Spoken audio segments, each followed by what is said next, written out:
Welcome everybody to Shelter Animal Reiki Association meeting in June 2020, and I'm super excited. Leah and I are both super excited to introduce Christin Burford here to all of you, and Amos wearing his SARA shirt, looking super handsome. Christin is the founder of the CARE Foundation, and she's worked with and cared for animals her whole life. In 1985, she started working with large predators as a personal assistant to a big cat trainer. She has worked hands-on with lions, tigers, pumas, leopards. And in 1989, she took over management of Gator Jungle in Christmas, Florida. She developed and facilitated various wildlife shows where she interacted hands-on with big cats, venomous snakes, alligators, and crocodiles. In 1992, she left Gator Jungle to work as an exotic animal consultant and trainer for various groups with a focus on helping handling animals with special behavioral issues and needs. That same year, she started her Native Florida Wildlife Program, which exists to this day, to educate children and adults about the value and importance of our native wildlife. In 1996, she founded the CARE Foundation, Creating Animal Respect Education, in order to provide a home for non-releasable exotic animals that would otherwise be difficult or impossible to place. Christin now dedicates her life to caring for over 200 animals, residing on CARE's 10-acre property in Apopka, Florida, and passionately continues her quest to educate the public about wildlife and conservation issues. And thank you for being with us today, Christin, taking time. I know how busy you are caring for all those animals. And Leah and I actually met Christin in 2011. And when we first traveled out to the CARE Foundation, and we had an absolutely life-changing, incredible experience at that time. And I actually fell in love with two of the big cats, Makoto, who's passed away. Actually, they're both passed away now, Makoto and Bolshoi. Makoto was a black leopard, and Bolshoi was a big tiger. I think he was part Siberian tiger. And anyway, Leah and I met them both along with all the other animals. And little did I know that later that year when I came home that I was going to be diagnosed with breast cancer and be going through a fight for my life. And at that time, I felt that I wasn't fierce enough to conquer this battle. But when I started meditating, Makoto and Bolshoi came in and were totally there every single time. You remember that, Leah? Mm-hmm. It's incredible. They just showed up and gave me a lot of strength. Gave me a lot of strength to be able to push through. That you, sis? Yeah, for some reason. Sorry about that. Gave me a lot of courage to push through all of the struggles that I was facing, and to find a strength in myself that I didn't really know that I had. They really shared that with me, and so I'm forever grateful to the Animals of CARE. And every year since then, we always make wonderful connections when we go there in February. And we have had, gosh, how many students have we had there now? We've had 10 classes over the years, so we've had hundreds of students come through and learn Reiki and have their lives changed by the generosity and openness of the animals who live there. And these are animals who have been through all kinds of trauma, and yet they become healers to the people who come to the CARE Foundation, and they are incredible, incredible animals. So Christin, we're very grateful to you for always opening the CARE Foundation to all of my students and over the years, and being so open to the system of Reiki and to the meditation that we do with the animals, because I know, you protect those animals with your life, really. You watch over those animals, and you would never let any harm befall them. And so you always welcome basically strangers to come and meditate with the animals. And I think that's also a testament to the gentleness of our system that we use with them. But anyway, I'm really super excited for you to be here and to share a little bit of your wisdom, a little bit of your experiences, and for Amos too, to be sharing his little energy with us on the call tonight. So thanks for being here. And we've got to unmute you again. Oh, is she on mute? Yeah, I asked her to unmute. She might have to do it herself. I think she does. So Yep. I'm good. perfect. Good. Yay. Welcome, Christin. Thank you. Like my little wingman here. Yeah, he's gonna be all sugared up for the night. He's having a little bit of caramel in a cup here. Oh, Amos. I love the little squeak he gave you guys as soon as he saw you. He definitely recognized you guys. Oh, so sweet. It was so cute. He did kisses. Yeah, he's a good boy. So yeah, I love being here. This is amazing. I mean, this is all new to me, so I'm learning something new. I'm very tech challenged, so we're lucky it worked. Yeah, you made it. You did I made it. Yeah, amazing. Cross this off the bucket list, right? Yeah. That's pretty funny. So Christin, why don't you tell us, a little bit just about how you started CARE and why you started CARE? Okay. Well, honestly, it didn't start out being a nonprofit animal shelter. I started doing native Florida wildlife in schools and libraries. And suddenly, because of the licensing I held, here in Florida, you have to have licensing for pretty much everything. So licensing for big cats, licensing for monkeys, crocodilian, venomous. And because of all the licensing I held, people found out about it and started dumping ex-pets on us. And that's how it all started. And when I started this nonprofit, it was kind of ironic. I had to borrow money just to start a nonprofit. But yeah, that's pretty much how it started, just doing the Florida native stuff and then taking in animals that needed a home.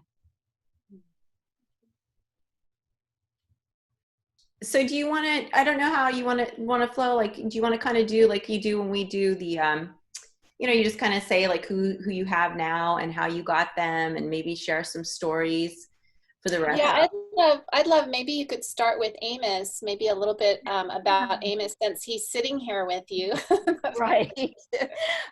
Well, it's kind of ironic because I said we'd never have monkeys. I worked with a few monkeys and the problem children, as I call them.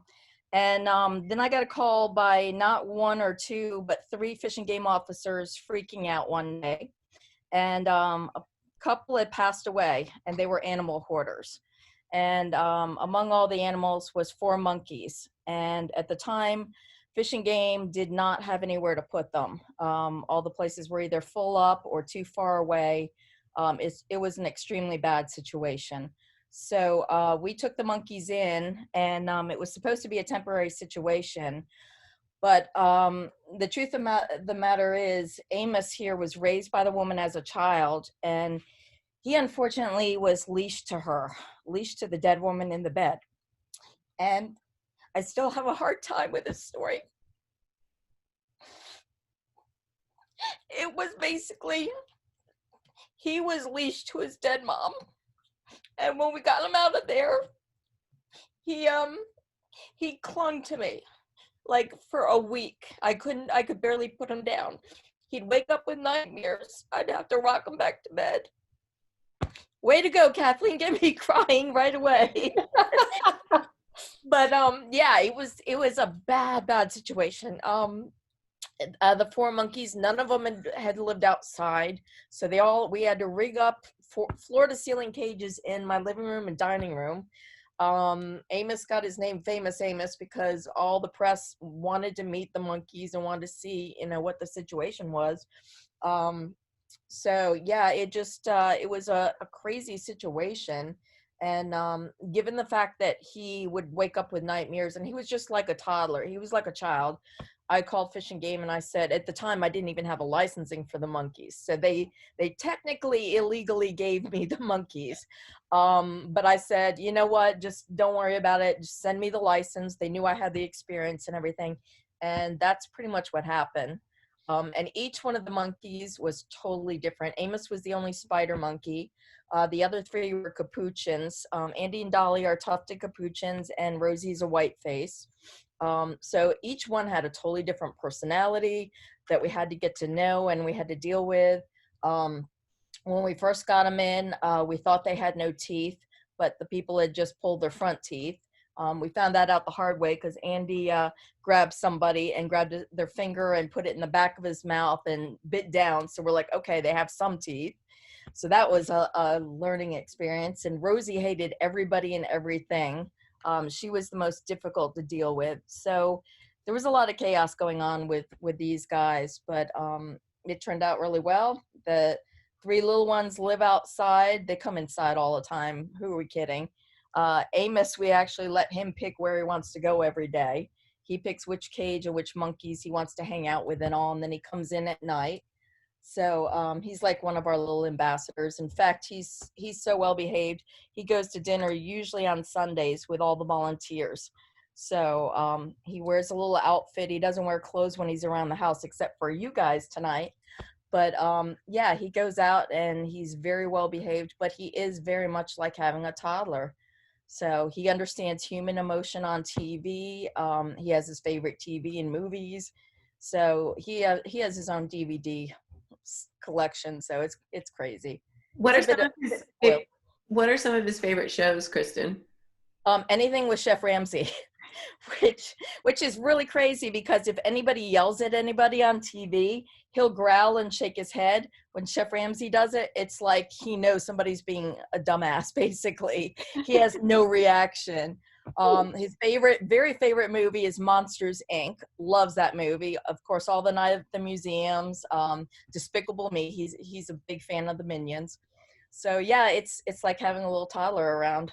So he's right now wearing a diaper, and yeah, so it's kind of crazy. So he's like an example of what you face when you rescue some of these animals. And you now have over 200 animals there at the Care Foundation, and each one comes from a completely unique situation, and it takes a while to figure out who they are, where they've come from, and then what they need to be happy.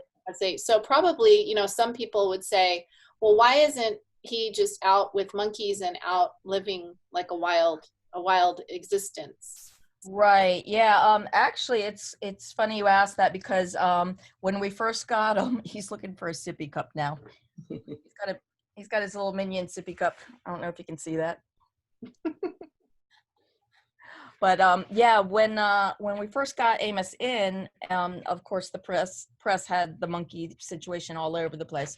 There was this woman that called me bashing me that he wasn't with other monkeys and everything, and I tried to explain to her. I said, he's not even used to being outside. He was raised like a child. He doesn't know any better. You can't just throw an animal like that in with a bunch of monkeys. It doesn't work that way. And sure enough, as it is, even though he knows Andy, Dolly, and Rosie, he grew up with them. If I put him in the same cage with all 3 of them, they will actually take turns just jumping down, hitting them, and running. They will literally take turns. Aww. So yeah, he's okay with 2 of them at a time, but for some reason, all 3 of them, they just kind of go nuts, and he won't defend himself. So this woman just kept badgering me, and I finally, got very rude with her one day and told her off. And I said, look, Fish and Game gave me this monkey. They trust me that I know what I'm doing and everything. You need to back the hell off.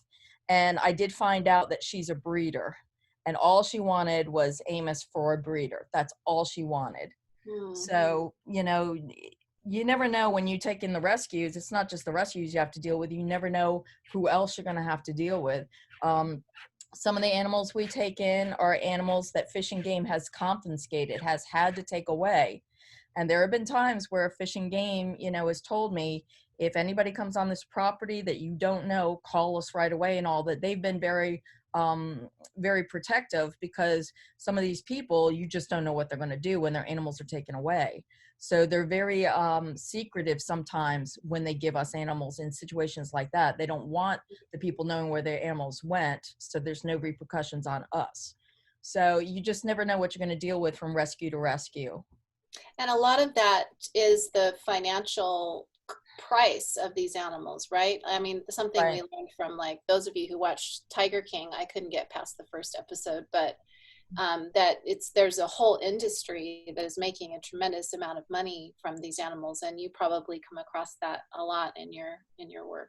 Yeah, the only thing we breed out here right now, I've got some high-end venomous snakes, And the reason I breed them is to help bring money in for the other animals. And basically, if somebody, first of all, you need a special license for the venomous. And you have to know what you're doing to have that license, to get that license. And if somebody's going to pay $300 or $400 for a snake, they're going to be cared for. And most of the time, if we have any born, they usually go to zoos and places like that. So yeah, the breeding of the tigers and all that, the way I put it is there's so many out there that need homes now. And a lot of it is because of the cub petting. When they get to a certain age, they can't be used anymore. So they just want to ship them off. They don't really care where they go. It's just excess food that they have to deal with. And, it's just one of those situations. So I don't want to do breeding and add to that. I've had several animals that probably would have made a lot of money, but if I bred them, but it's just, I don't want to add to the problem.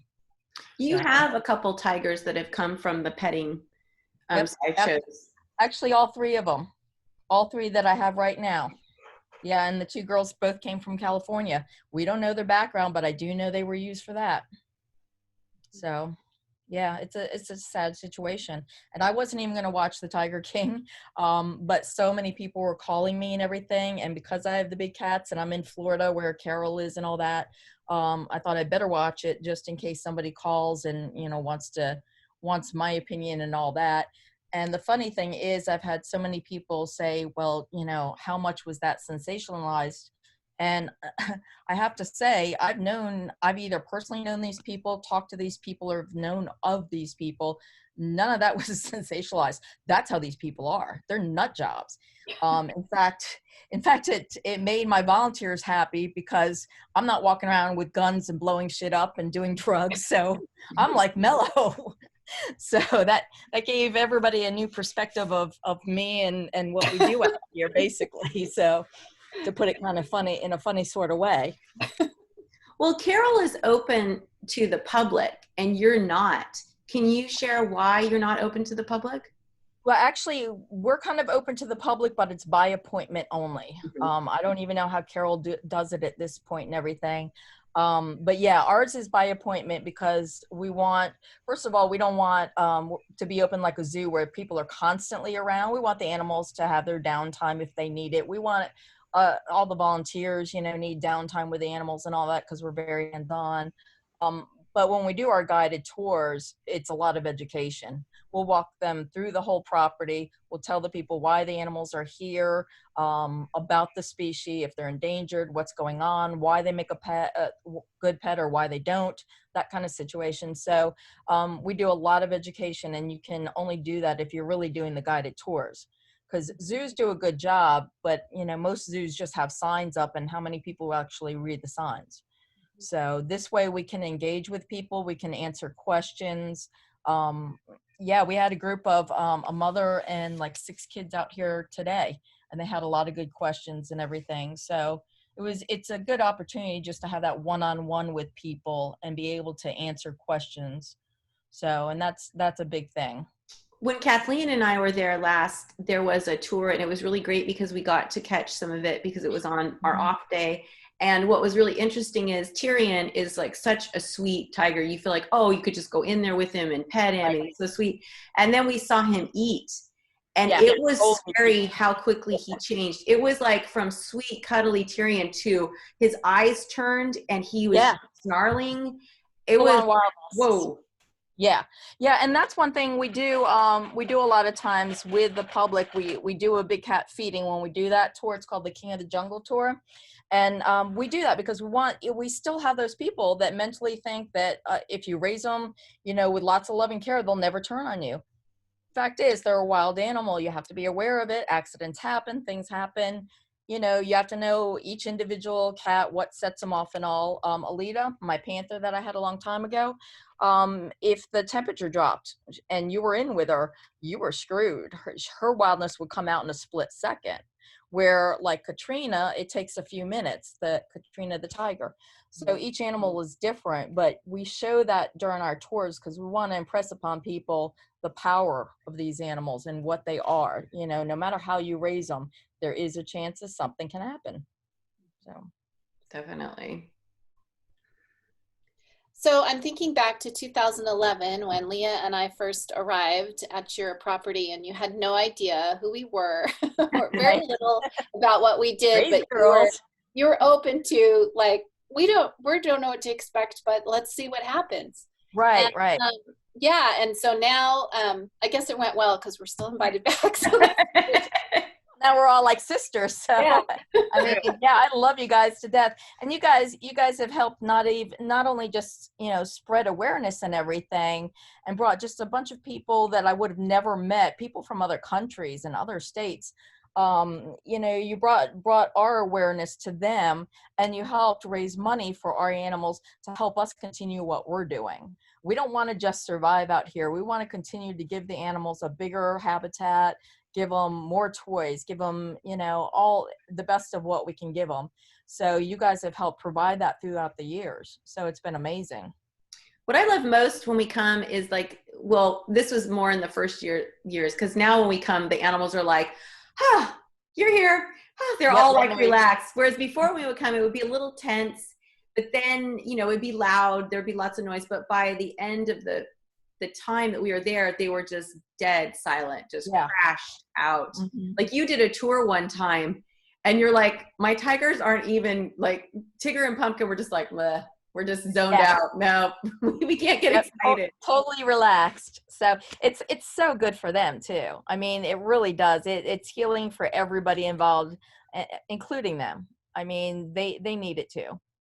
So, and you can tell after you guys have been here, it's quiet for almost a week. It's so wonderful. No monkey fights. Everybody's quiet. The birds are even mellow, which never happens. So yeah, it works out good. That's great. We love that. We love that.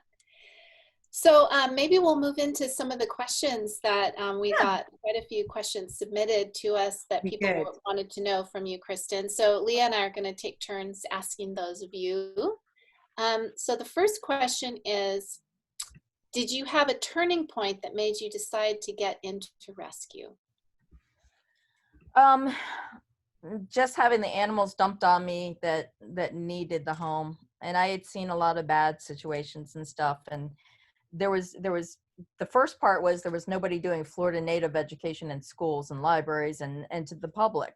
And here in Florida, we have such a variety of animals, and some of them are deadly, some of them are very dangerous, and some of them you can find in your backyard. So that's how that all started. But yeah, the turning point was just the fact, the first animal that actually kind of got dumped on me was a Panther Cougar hybrid that her name was Keisha. And somebody in the animal business who should have known better raised her, but didn't teach her the word no, didn't teach her any manners. She came in and she was a hot mess. I mean, it was like starting from scratch, and she was already about 60, 70 pounds. So, yeah, that was kind of when I realized, there are people that supposedly know what they're doing that really shouldn't have these animals also. Mm-hmm. So, one of the things I also do is if somebody does have an animal, that they're trying to raise as a pet or whatever, and it goes bad, and they still want to continue trying to work with this animal or whatever, I'll help any way I can. But I'll always tell them, when it comes down to it, chances are you're going to have to relinquish that animal. So I try to help out as much as I can, but sometimes it's just, maybe you ought to think about another option type thing. Well, and I know for one of the rescues you did this year when we were there were a bunch of animals that had just come in from a rescue, and you were telling us that, the animals were not cared for well. They weren't fed the right. Mississippi. Oh yeah. Oh yeah, my God. So there's a lot of people that have these animals that just don't, like, they're doing their best, but they don't understand the animal's nutritional needs, and so and their habitat needs are incorrect, right, and all that kind of stuff. And so you deal with a lot of that, and then you end up rescuing them and having to rebuild. I think it was the cougar that you got that was. Yeah. Is she doing better now? And oh, she's wonderful. I just posted something on Instagram today or yesterday. I went out there to feed her, And I went to say hi to her, and she's zipping around. She's got muscles now. Oh, that's great. She looks 100%. She's got energy like crazy. Yeah, she's like a new cat, like a totally new cat. She looks wonderful. What we're doing right now, we're doing a big fundraiser right now. And one of the things that we're going to use the money for is there's a lioness at that same facility. We got to get down here because the owner actually says, yeah, she's still kind of fat and all. You can see her ribs. There's no muscle mass. If you have no muscle mass, that means your body's been eaten away at itself because you're starving. So we're desperately trying to get that cat down here and the rest of the animals from that facility. So we took in 7 already. The lioness will probably be next. We got to figure out how to transport the bear. I'm not looking forward to that at all. And he's kind of an ass, that bear. And then yeah, to put it plainly. And then we've got from that facility a gibbon and a macaque, which we're actually, I'm not licensed for them yet either, but we're having special permission given to us by Fish and Game to help bring those animals in as well and give them a good home. So but it was funny because when we first brought the panther and the cougar, excuse me, Amos is helping himself to treats here. I don't know if you guys can see this. When we first, oh, is that good? He found something good. When we first brought that animal in, a bunch of the Fish and Game officers, they actually kind of stop by occasionally and just say hi. I've got a couple of them that bring us deer if a deer has been freshly hit or poached, for me to butcher out for the cats and all. And like, she was the big attraction when she first came in. All the Fish and Game guys wanted to see her and see how she was doing and all, and they're amazed how beautiful she looks, so, and how well she's doing. The other animals, the kinkajous and the lemurs, they're still a work in progress. The attitudes, the behaviors, Buddha is still a fat ass, to put it plainly. I'm calling it like it is. That was one of the lemurs, right? Buddha. Yeah, yeah. He's actually lost weight, but if you just look at him, you'd never know it. So yeah, and the kinkajous, they're starting to. The one that needed to lose weight is looking good and all, but it's been an uphill battle. And to be honest, I've never had a rescue where every single animal from that facility I took in had behavior and health issues. I mean, all 7 of them, and they were from a so-called sanctuary. Mm-hmm. And the guy that owned it is a human doctor. I mean, how can you not see that an animal is wasting away? You know, starvation is starvation, whether it's a person or an animal. Right. You start seeing ribs and no muscle, you got to understand that it's bad. So I just, yeah, I can't comprehend that. So yeah, I'm working on trying to get the lioness down here as soon as possible. We're actually going to put her in Chimera, the liger's cage, and build him a brand new cage because he's outgrowing his cage quickly. So yeah. Yeah, so we figured instead of building her a new cage, let's just upgrade him massively. So that's what we're doing hopefully this weekend.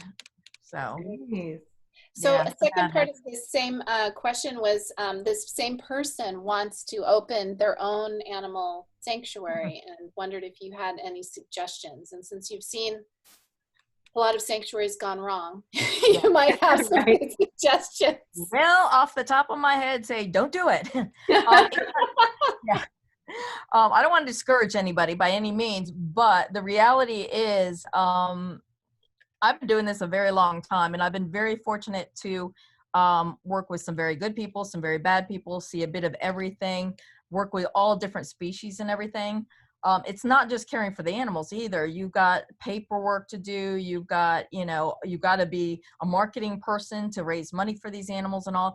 There's so much in it that most people don't think about. And depending on what state you're in too, you might have to have licensing. So it just kind of depends. The paperwork, the mountain of paperwork I have to go through between state, federal. I'm working on tax stuff right now. It's crazy. So the best suggestion I would say is, instead of starting your own, find one that's established that needs help. So somebody that's already in the business, learn the business, and you never know, maybe down the road you might end up owning that sanctuary or whatever. But yeah, I would say there's a lot more that goes into it than most people have any clue about. It's not just keeping animals clean and feeding them. There's just all kinds of stuff. So my best advice would be, if there's already an established one that could use the help, that would be the best advice that I have. That's great advice. And I think that that has kind of motivated Leah and I, because instead of us starting our own Animal Reiki sanctuary, we decided it would make more sense if we can travel around and fundraise and bring Reiki to different places, and then teach our students to do the same. Right. And actually reach more animals and kind of build quite a big network of sanctuaries. Absolutely. Yeah. And the network thing is an important thing too. In fact, if you go on my Instagram, you'll see that I'm trying to help a new fox, a fox rescue. They're taking in some fur farm foxes and everything. And I've got what I call my sister sanctuaries. They're small sanctuaries that before they even became sanctuaries, I've been trying to help them out to figure it out, because they've had some of these animals and been rescuing and not been nonprofit and trying to figure it all out. So yeah, that's something I think is important too. And when I first started, it was cutthroat, to be totally honest. First of all, women did not do what I did not work with the big cats. And that was not easy. Amos is done with the treats. Hey, Amos. So look at him. He's like, Hi. hey. Hi. He's definitely checking you guys out. But yeah, it was so cutthroat when I started. Everybody would like do everything they could to disqualify everybody, to try to get each other's animals and everything. That's, to be honest, a problem that I've had with Carol Baskin. She thinks nobody else should be doing the big cats but her. So, and she will cut your throat if she has the chance. And there's no reason for that. There's a lot of, good people out there. My sister sanctuaries, as I put it, these are reputable, legitimate people that are busting their ass and trying to do the right thing and giving these animals the best care. And even though we're doing our own fundraiser right now and we need money, I'm willing to spread the word and everything. We need to help each other and lift each other up. So that's the kind of world I want to live in. I don't want to be cutting everybody's throat or having them try to backstab me and cut my throat. It doesn't benefit the animals at all. So it's time, like on that Tiger King that you guys brought up, so much money was wasted between Joe Exotic and Carol Baskin. Do you know what you could have done with that money if they actually put it towards animals or education or, rehabbing animals and all that? It's disgusting. It's totally without merit. What they were doing back and forth is amazing to me, that, so much money was spent fighting each other. Is just ridiculous, and it doesn't benefit the animals at all. So there was my little rant. Thank you. My soapbox. My soapbox. So I think Leah has the next question, but she's on mute. I was saying about Carol too, it's like, it's great that you brought that up, because she just was awarded Joe Exotic's property, but there aren't any animals on it, and it's in Oklahoma. And so what's the price? And that was so much money that could have gone towards the care of the animals. Yeah, exactly. It's just ridiculous. So on to the next question is, do you have any experience with zoos and how exotic animals are being treated there? Are the conditions improving at all? Do you know? Oh yeah. Yeah, they're definitely improving. And they've been improving for some time now. More and more zoos are going to the natural habitats, getting away from the cages, the small cages and all that stuff. That's been going on for a while. And a lot of that is through the public's both support of places that have been doing it and condemning the places that haven't, that weren't properly housing the animals. I've personally gotten animals from 2 zoos here in Florida.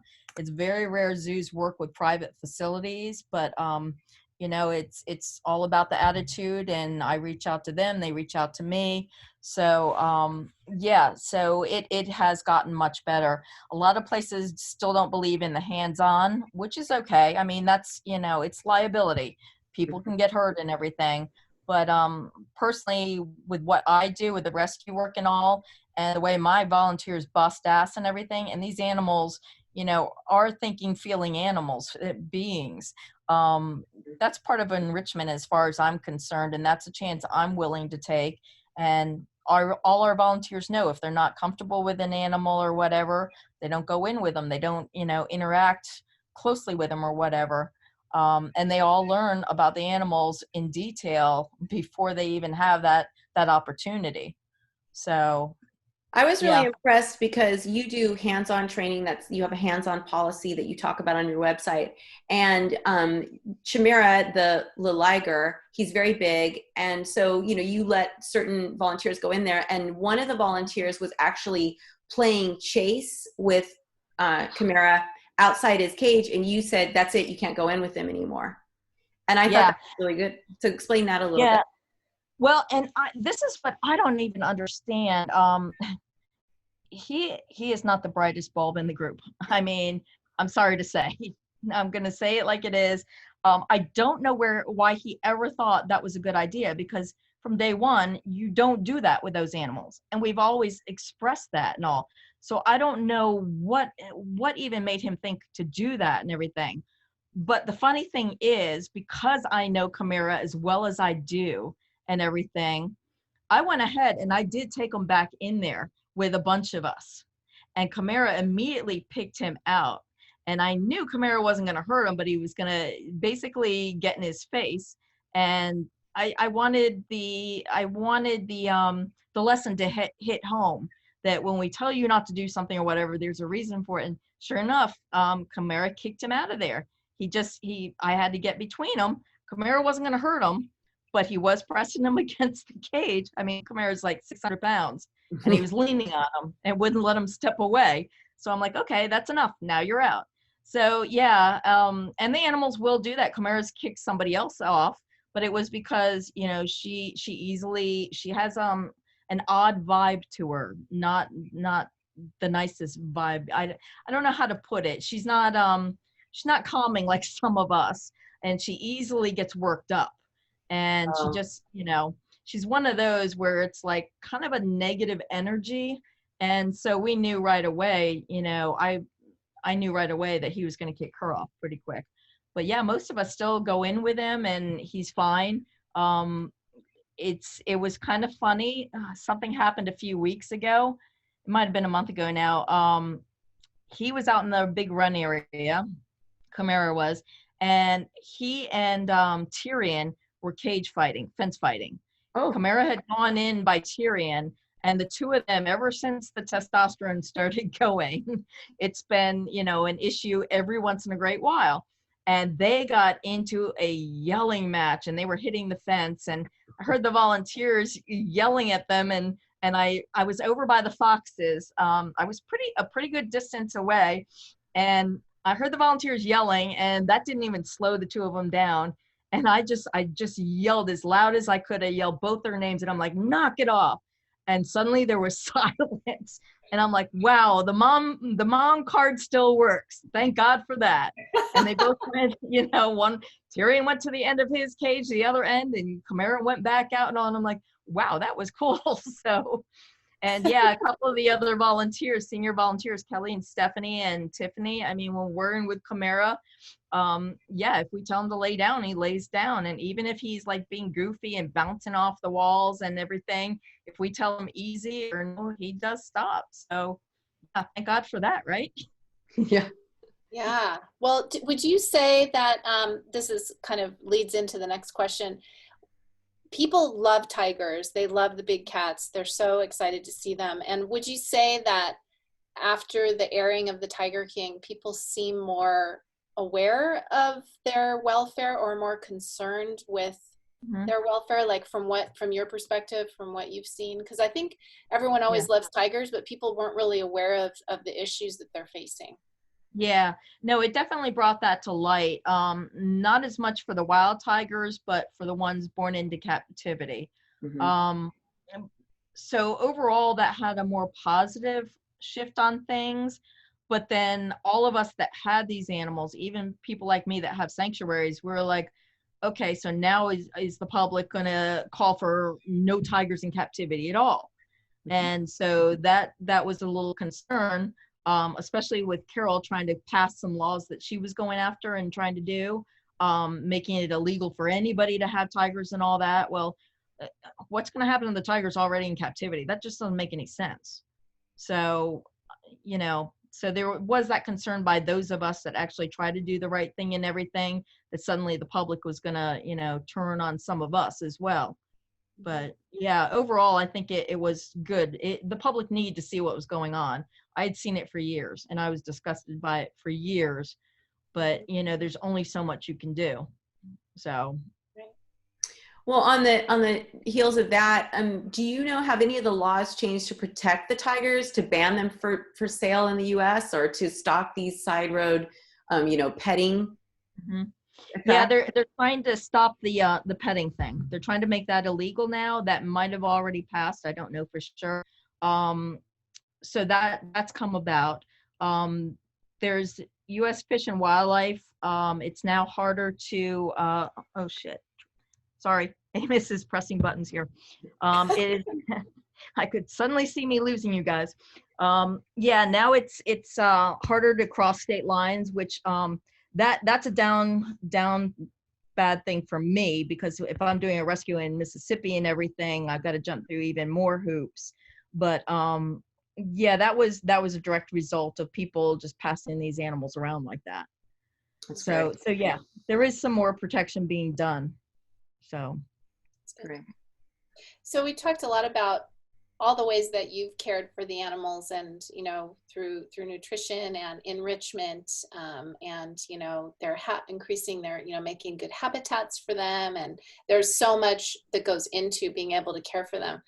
Could you talk a little bit about the other side of the coin, which is how have the animals helped you, or made, you know, increased your well-being, or you know, brought, you know, something special to your life? Right. Well, basically, to put it in a nutshell, they've given me purpose. So I always like doing the education thing and everything, but doing the rescue thing was a totally different thing. When you bring in an animal that's totally screwed up and you can turn it around, that means everything. So, in fact, I think I even mentioned it to you guys that when you guys started out here, God, Amos won't sit still. When you guys started out here, and I watched you guys and participated and everything, I realized pretty quickly that I was doing Reiki and had no idea that I was doing it. That was something that I worked with the animals when I brought them in, and I had no idea I was doing that. I didn't know there was a name to it. I was just, you know, it's what I did. So it's just kind of funny how we all kind of got together and you know, hooked up like that and everything. So, but yeah, it's nice knowing that they not only have a safe place, but they can provide comfort for somebody else. So that makes a big difference. Yeah, it gives them sort of a new purpose, and right, you exactly, know, something really important, and that they enjoy it. Yeah, they enjoy it. They really do. So this is kind of on that same note. The question is, since having Animal Reiki at your sanctuary, what changes have you observed, especially with the tigers? Well, when you guys are here, they mellow out. Yeah, they totally mellow out. Yeah, and some of the volunteers have picked up on what you guys do and everything. And I've actually been teaching different volunteers energy work and everything too, especially the ones going in with Chimera and like the lemurs and things like that. Yeah, so just that kind of thing. If you're going to be around them, don't have this big attitude, you know, try to just be mellow around them, that kind of thing. And I remember one time you were talking to us about the importance of your attention, and how, like, especially the big cats, they won't tolerate if you're distracted when you're with them, or if you're thinking about something else, that they get really pissed. Yeah. And that's like one of the things that we teach is being mindful, like being present, being totally present. And a lot of our meditations that we do is about like taking your distracted mind and like bringing it here and just being here right now, whatever this moment looks like, I'm here with you right now. And we've seen that that means so much to all animals, but especially to rescued animals who've been through, you know, abuse or neglect. When you come to them without any expectation and just say, I'm here, you know, that might be the first time in their life that anyone has done that. And it makes a huge impression. It deepens their trust so much. And it like sets up the path towards healing, I think. And that's what you do in essence. I think when you're talking about that you're doing Reiki, you're really open-hearted presence is your job really with these animals. Yeah, just letting them know that it's a different situation here, that, you know, everything's going to be good. We'll do what we have to for you. You know, you're here to live a happy, healthy life. So, and you brought up the tigers. The funny thing is, Lola Bear is super sensitive. And there have been a few times when I went to feed her that I'd be upset over something and all, and right away she'd just give me that look or stomp her feet. And I'd be like, okay, I need to get myself back to where I should be. I need to, you know, I'm not going in there until I calm my ass down, that kind of thing. Lola Bear is super sensitive about that stuff. So she'll let you know in a heartbeat if you're not paying attention to what you should be. So yeah, they're teachers in that way. Maybe on the heels of this, it would be a really nice time for you to share the story of Makoto, because he was one that when we first met him, he was so closed off. And then over the years, just really opened up and became a completely different cat. Yeah. Yeah. Makoto, he was born, his mom came to us also. It was Tashi and Makoto. But yeah, he had been separated from his mom early on and passed around, you know, doing club type petting and stuff like that and everything. Yeah, he's seen a lot. He was a very wise cat. And leopards are very different. They're in my opinion, the second smartest of all the big cats. And you can't put one over on them. And that was the funny thing, the funny relationship between him and I. When he first came in, he was out of control. And the funny thing was, he would try to trick people into, like, he put his head up and act like he was going to be very sweet and all. And he would get so mad because I'd tell the people leopard and they knew what I meant. And they'd step back, and sure enough, right when they were stepping back, he'd try to nail them. So it's kind of funny. He would have that mentality, and he and I knew what he was. He knew that I knew what he was. So, but even so, he knew too that, you know, he was an important member of our group and that he belonged here. And yeah, he was one of the strong ones that was tough to really get to have a good relationship with. But yeah, it was a mental thing with him, which a lot of they recognize right away everything's going to be good and all that. He was always trying to put something over on everybody, and that's part of being a leopard, but that's also the environment he was in, that he wasn't, you know, basically he was owned by an alcoholic who half the time had no clue what was going on and would just, you know, not feed them properly, not take care of them properly, and it was just a bad situation all the way around.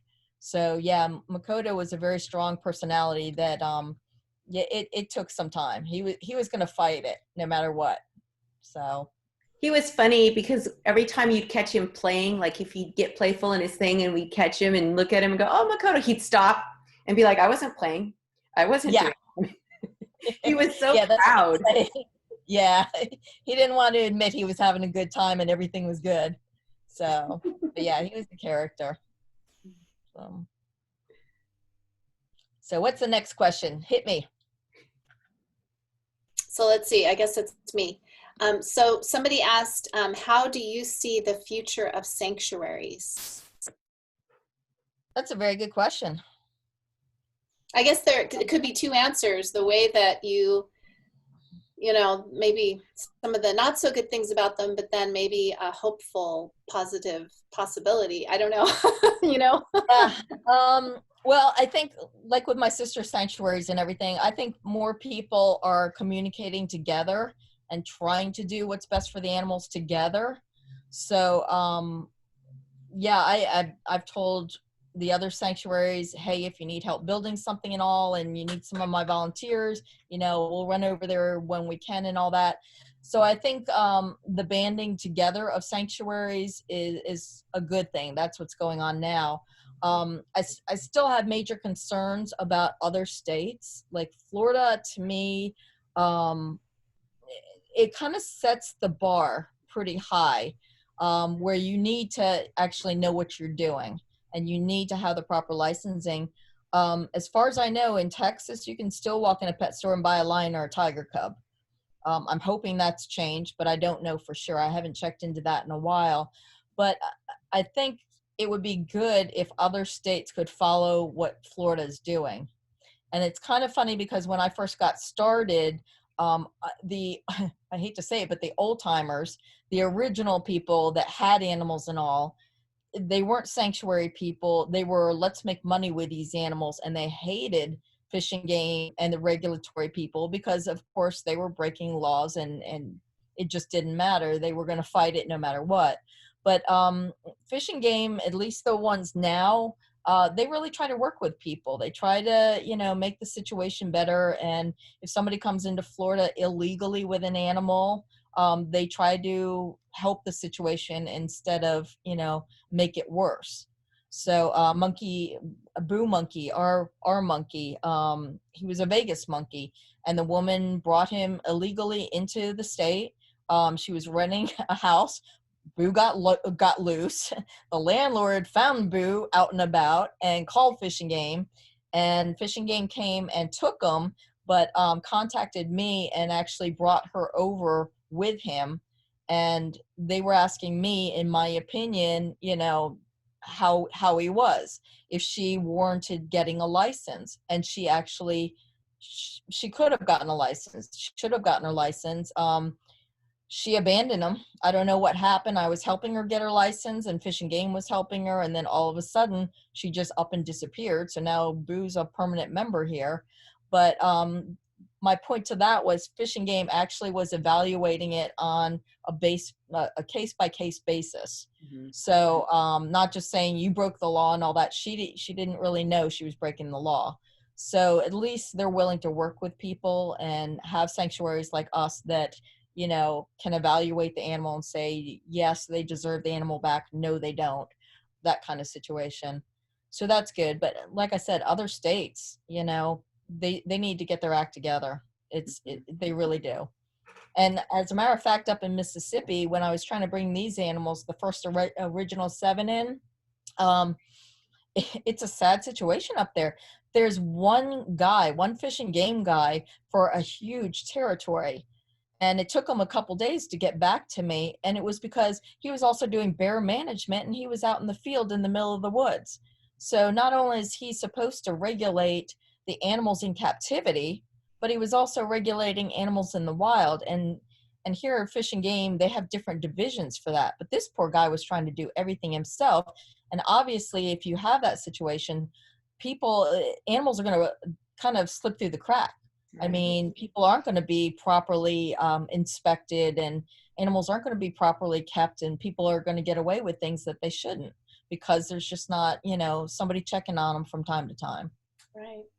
So I hope I answered the question. Yeah, definitely. Yeah. Thank you. I'm kind of rambling at this point. No, you're not. There were a couple questions we missed. So one question was, how do you go about, because I know that like when you took in the animals from Mississippi and you had the serval and then you started training it and everything, we had a question, how do you go about getting an animal who doesn't want to listen to you, how do you get attention from them, and how do you train them?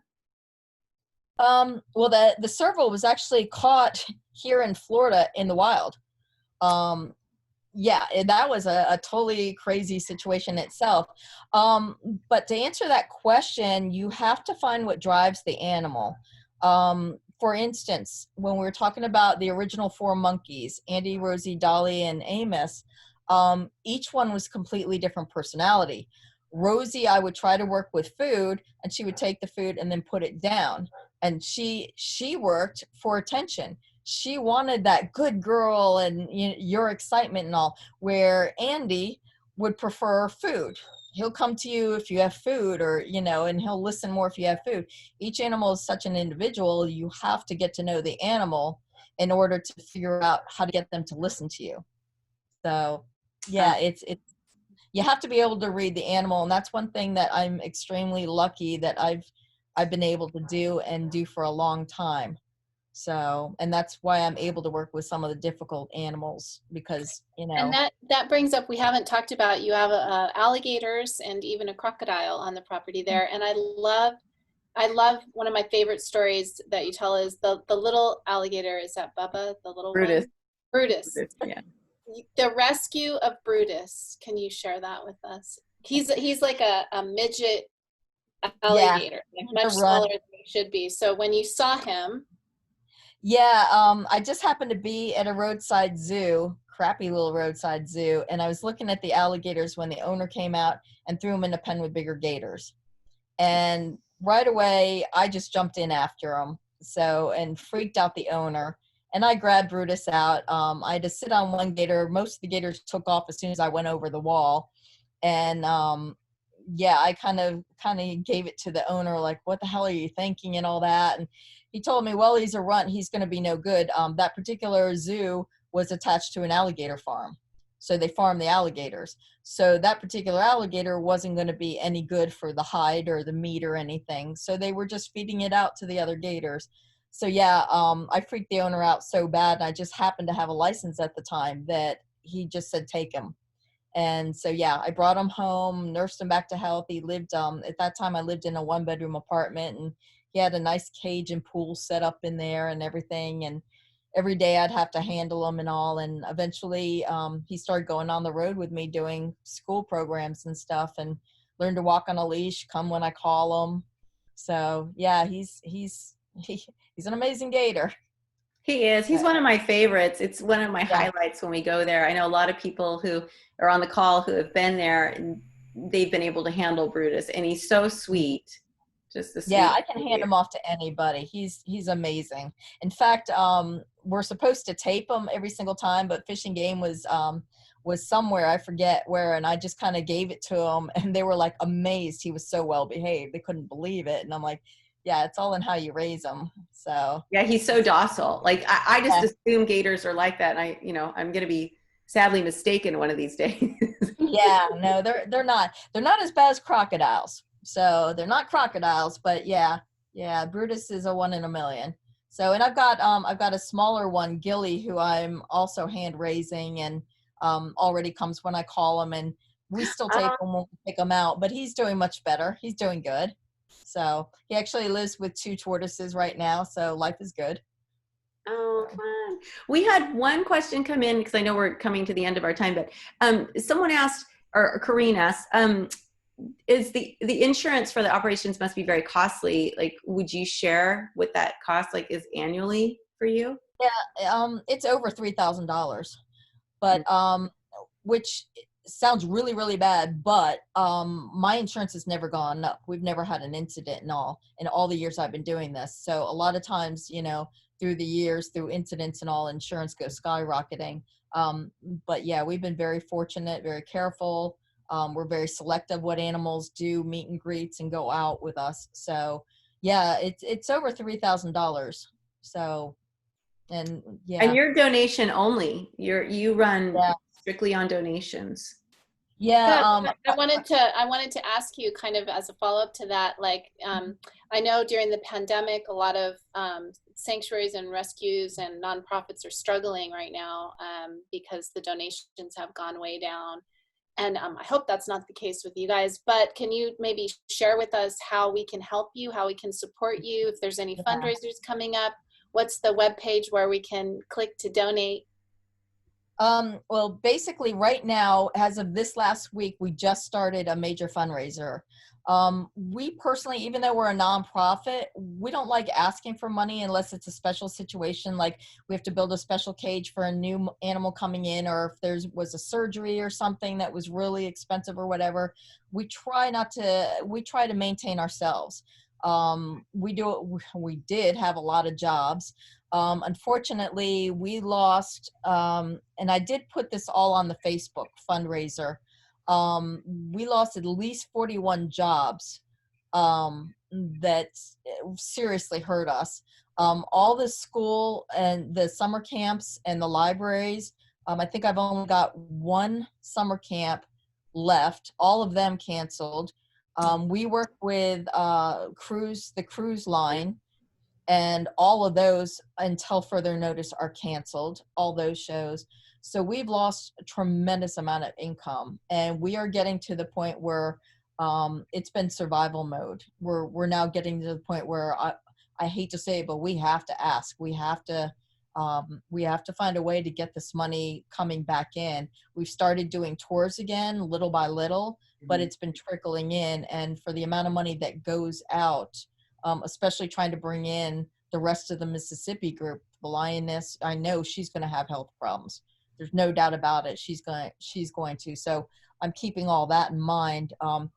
Chimera, the toddler, he's eating 20 pounds of meat a day. And Balshoy at his biggest only did that in the wintertime off and on. And here in the 90-degree weather, the boy is doing it every day. So yeah, it's not a cheap venture, and yeah, it's gotten to the point where we need help. We're starting to look for other ways of bringing income. So can you share your website with people where they can go to donate? I put it in the chat, but tell them also. Yeah, it's the Facebook page. It's Care Foundation Florida. You can just go to that, and Kelly actually did it. It's cute. She has a close-up picture of Chimera's nose, and it says boop his nose for more information. So we tried to, it's a long write-up that I did, but I wanted people to know why we're asking for this money, what's going on, and what has been going on and everything. So yeah, if you go to our Facebook, Care Foundation Florida, and please, whether you can donate or not, if you can at least share it, the more people that see it, the greater chance of getting donations in. Every bit helps. Every single bit helps. So it'll add up. So we're also doing we're actually going to do it probably with Rosie, our Happy Monkey, tomorrow, where people that have donated, we're writing their names down, and we're going to let Rosie pick a name tomorrow, and we're going to send little prizes or something out. So yeah, so we're trying to throw up some incentive that way. We'll video that when Rosie does that. So every week we're going to pick a different animal to help pick a name out for a prize and all that. So we're trying to do fun little stuff like that. So yeah, every bit helps, and the sharing helps for sure. Instagram is also Care Foundation Florida. I personally do that one. Somebody else does the Facebook. Famous Amos has his own Facebook. You got to go like Famous Amos. But yeah, and we're also right now in the middle of, hopefully it's getting close to the end, we're also doing our entire website. It's been so outdated. I had a volunteer that was going to actually redo it for us. She does website stuff, and it was killing me because I put money aside to pay her to do this, and she kept saying, I'm not going to take your money. And then she would keep taking jobs to pay to bring, and it never got done. So I've got an old friend of mine that just moved to Florida that has a company. He's donating services to redo our entire website. So I'm really excited. Yeah, and it's going to be, I'm totally tech challenged, but between me, Stephanie, and Kelly, we're going to do hopefully a weekly video vlog. I guess they call them the vlogs. Mm-hmm. And then I'd like to do something like once a month where I do either a slideshow or a video to music. I already picked out music and video for the opening of the website. I'm very excited about that because it's really cool. The song I picked out is Live Forever. And when you see it, it's pretty cool. It's the Big Cats playing in the big area. So I'm really excited about that. And we'll have a merchant store eventually on the website and all. But yeah, so if you check out the different social media things, I had somebody the other day that was so funny. They started following us on Instagram, and they messaged me. They said they were on for 2 hours. They said it is hilarious. because I know all the animals' personalities and stuff, and I see things that a lot of people don't see. Like I'm in my bedroom sitting on the bed, and Julian, the ring-tailed lemur, had her face pressed against the window. So I'm always posting funny stuff, and they were like, I was on for 2 hours just going through all your stuff and everything. So I have a good time with that, with the Instagram. Yeah, you're very good at that. You keep us all informed. I'm bad about going on Instagram, but you do, like, if you want to find out more about the animals, if you want to see videos, go to Christin's Instagram. Yeah, I can try to update it. There'll be a couple days where I might not do anything because I'm just not in the mood or just overwhelmed with other stuff going on. But then I try to catch up, and I will repost other people's stuff too, like a few other sanctuaries. If they have interesting animal information, I'll repost that so everybody that follows us can learn more about the different animals, even if it's not animals we have. So, yeah, you get to see the other sister sanctuaries and what they're doing. So yeah. Wonderful. Well, thank you so much for taking God. time with us tonight. I know it's really late where you are and probably past Amos's bedtime. Yeah, it's only 9:30. Amos, bye, baby. Amos. We can't wait to be back and visit. And thanks so much. And wishing you lots of blessings. Bye. Take care. Thank you so much, guys. It was great. Thank Love you. you guys. Bye. Love you. Bye. Love you. Bye.